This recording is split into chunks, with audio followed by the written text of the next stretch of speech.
Monday evening, last game of the regular season, I'm watching Eric Brännström, and for a few seconds, he is back.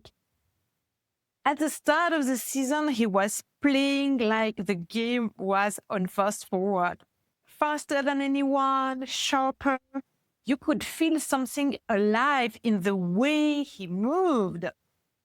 And then the whole season, he leveled. Game after game, he looked like everyone else.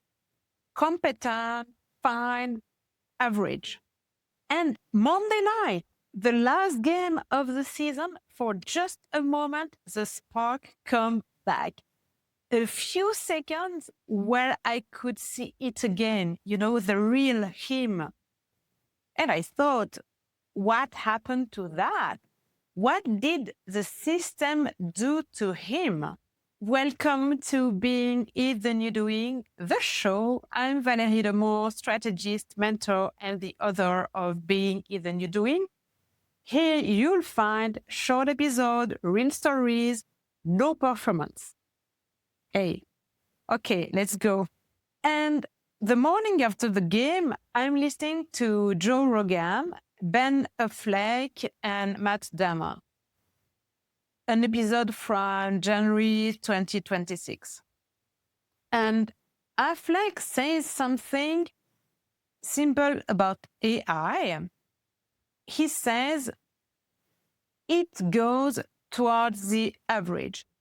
That's its nature. It's trained on patterns that tend towards the statistical center.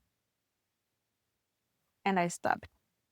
Because, yes, I've been watching the exact phenomenon, not in AI, in organization, in teams, and in human beings.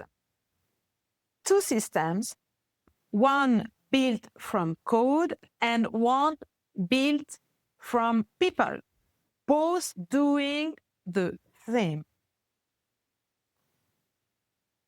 And I see it everywhere now. Open LinkedIn, open Instagram, every entrepreneur posting the same words, the same hooks, the same format.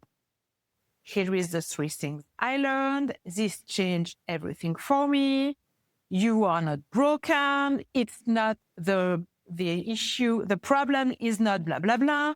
AI-generated copywriting has created a new kind of average, not just in organization, but in how we show up publicly.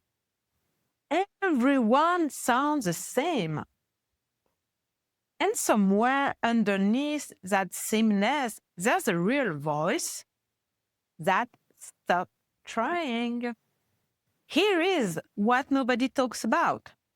We have built organizations optimized for one thing, reducing variance. Predictable, safe, manageable.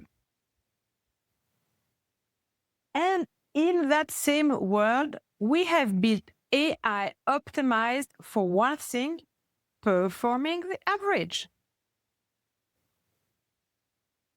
And the problem, because there is a problem, what gets compressed in both systems is identical. The intuition, the aliveness, the thing that makes a person or an idea unrepeatable. And here is what took me years to see clearly. It's not always the manager who does the work of normalization. Teams do it to themselves, whatever the team is. When one person performs too high, they create an invisible pressure on everyone around them.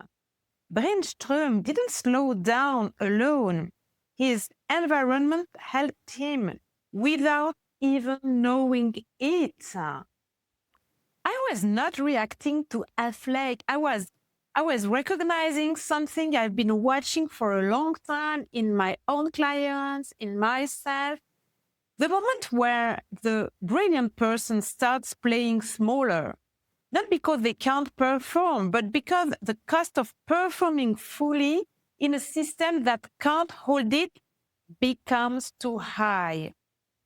You know, it's it consumes so much energy to keep being yourself in the edge. I know this from the inside.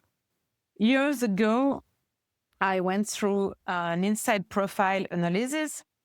The coach looked at my results and said, "You make a lot of noise, you take a lot of space, be careful, it can disturb people." So I tried to turn myself on for so many years. And you know what happened? Here is another story. I was at my osteopath's office one day and just reaching for a hanger on the rack.